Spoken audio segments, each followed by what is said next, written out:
Bienvenue sur ma chaîne, Bébé Joarine ici. Si c'est votre première fois sur ma chaîne, n'hésitez surtout pas à vous abonner en bas, c'est gratuit.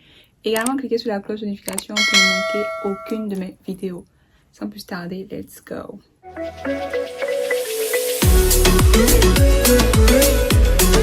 Le président Joe Biden a encore signé un décret. Ce décret-là est très important, donc prenez le temps de bien écouter jusqu'à la fin. D'abord, la première des choses que je tenais à mentionner, c'est qu'il a changé le terme alien. Donc, alien veut dire étranger. Il a dit en fait que ça n'a pas une bonne connotation d'appeler quelqu'un alien. Donc, il a changé ce terme-là et il a désigné plutôt comme étant non-citizen. Maintenant, sur tous les documents d'immigration, vous ne verrez plus le terme alien, mais vous allez voir plutôt non-citizen. Donc, ça, c'est la première des choses. Maintenant, concernant le décret, il faut savoir que ce décret-là s'applique au coronavirus. Ce n'est pas le Presidential Proclamation. Donc, ce n'est pas le Family Ban. Ok, je tiens à préciser ça. C'est très important de faire la distinction. Ce décret-là s'applique aux ressortissants ou aux immigrants et non-immigrants qui sont dans des pays qui ont un fort taux de contagion du coronavirus. Donc, ce décret-là est totalement différent du Family Ban qui a été signé par le président sortant qui interdisait les immigrants d'entrer aux États-Unis pour en fait impacter le marché économique, labor market. Donc ce décret que le président Joe Biden a signé, intitulé Proclamation on the Suspension of Entry as Immigrants and Non-Immigrants of Certain Additional Persons who pose a risk of transmitting coronavirus disease. Donc ça, c'est la proclamation qui a été signée par le président Joe Biden. Et je vais traduire en français pour vous. La proclamation sur la suspension de l'entrée en tant qu'immigrants et non-immigrants de certaines personnes supplémentaires qui présentent un risque de transmission de la maladie à coronavirus. Alors que le décret sur le Family Ban, appelé Suspension of Entry of Immigrants and Non-Immigrants who continue to present a risk to the United States labor market. Donc ça, c'est la proclamation présidentielle du président sortant. Je vais traduire en français. Suspension de l'entrée des immigrants et des non-immigrants qui continuent de présenter un risque pour le marché du travail des États-Unis. Donc vous voyez clairement la différence. Le décret du président sortant, c'était OK pour dire en fait, si ces immigrants-là viennent, ils vont prendre la place des Américains. Donc on ne veut pas d'eux.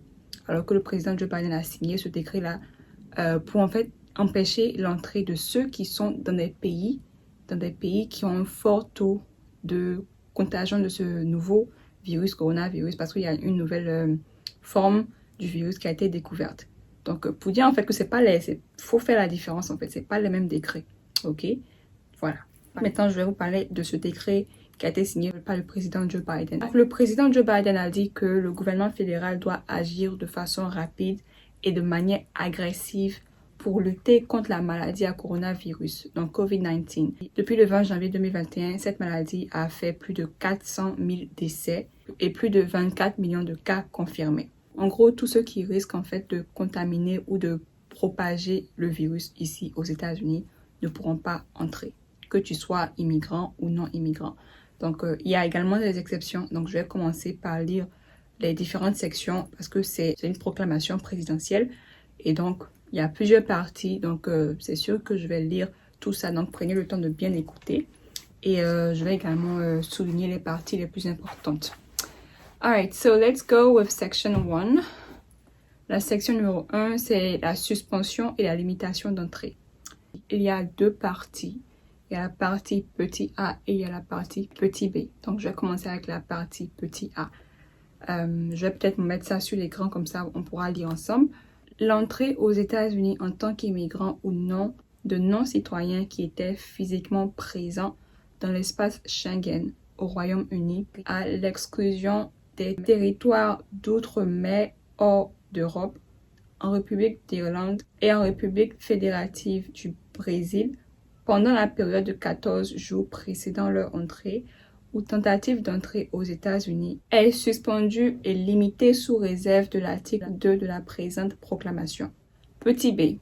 L'entrée aux États-Unis en tant qu'immigrant ou non-immigrant de non-citoyens qui étaient physiquement présents en République d'Afrique du Sud au cours de la période de 14 jours précédant leur entrée ou leur tentative d'entrée aux États-Unis est suspendu et limité sous réserve à la section 2 de cette proclamation. La section numéro 2, c'est en fait les différentes exceptions. Tous ceux qui ne sont pas concernés de la proclamation présidentielle. Il y a un petit a et également il y a un petit b.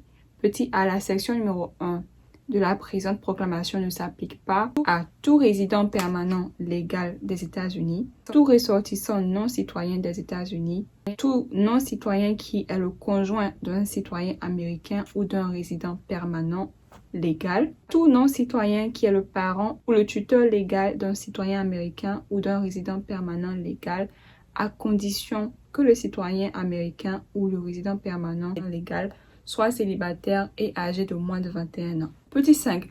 Tout non-citoyen qui est le frère ou la sœur d'un citoyen américain ou d'un résident permanent légal, à condition que les deux soient célibataires et âgés de moins de 21 ans. Petit 6. Tout non-citoyen qui est l'enfant en famille d'accueil ou le pupille d'un citoyen américain ou d'un résident permanent légal, ou qui est un futur adopté cherchant à entrer aux États-Unis conformément aux classifications de visa IR4 ou IH4. Petit 7. Tout non-citoyen voyageant à l'invitation du gouvernement des États-Unis à des fins liées au confinement ou à l'atténuation du virus. Petit 8. Tout non-citoyen voyageant en tant que non-immigrant en vertu d'un visa de non-immigrant C1D ou C1/D, en tant que membre d'équipage ou tout non-citoyen voyageant autrement aux États-Unis en tant qu'équipage aérien ou maritime. Pour le petit 9, il y a deux catégories, il y a le A et il y a le B.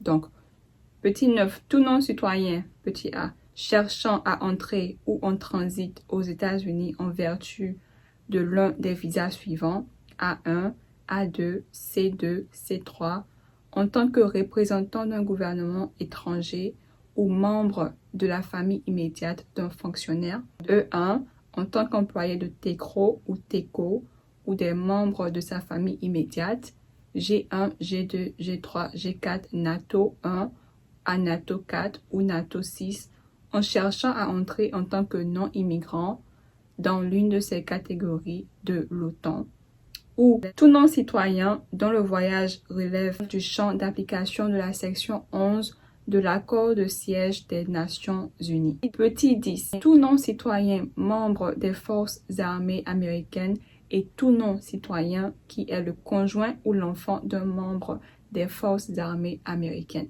Petit 11.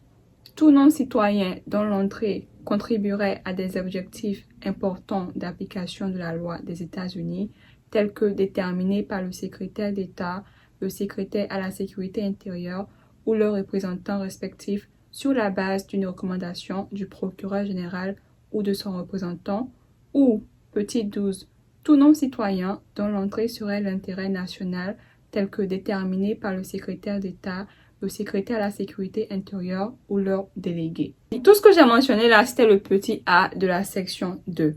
Ensuite, on va passer au petit B de la section 2. Donc, retenez que la section 2 là, c'est toujours les différentes exceptions. Le petit B dit que rien dans la présente proclamation ne doit être interprété comme affectant l'admissibilité d'un individu à l'asile, au refus d'éloignement ou à la protection en vertu des règlements publiés conformément à la législation mettant en œuvre la Convention contre la torture et autres peines ou traitements cruels, inhumains ou dégradants conformément à les lois et règlements des États-Unis.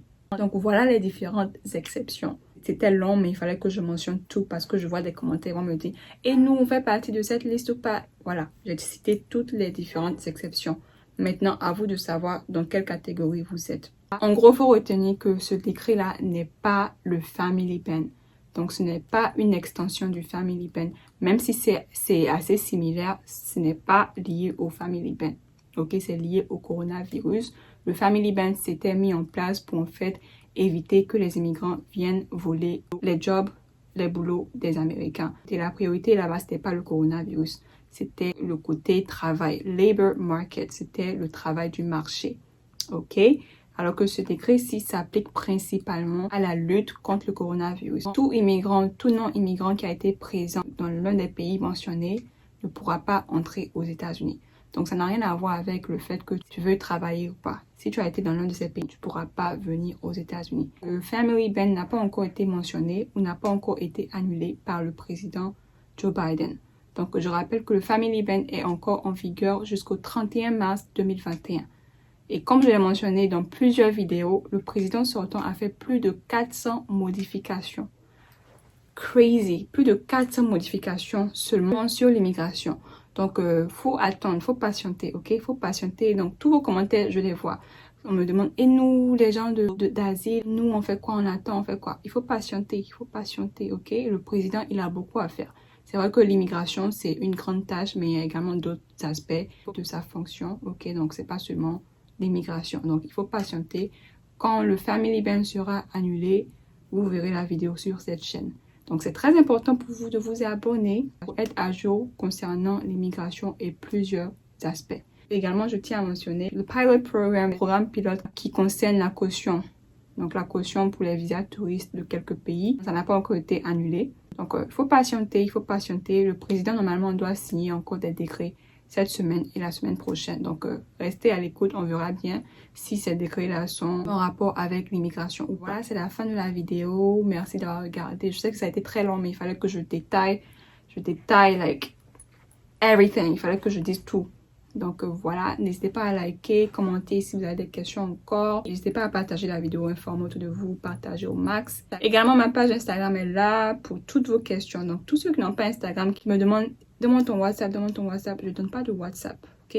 Mon Instagram est là pour vos questions. Donc, si vous n'avez pas d'Instagram, créez un compte Instagram et vous m'envoyez un message. C'est aussi simple que ça, ok? Donc, voilà, c'est tout pour cette vidéo. Et sur ce, on se dit à la prochaine. Bye!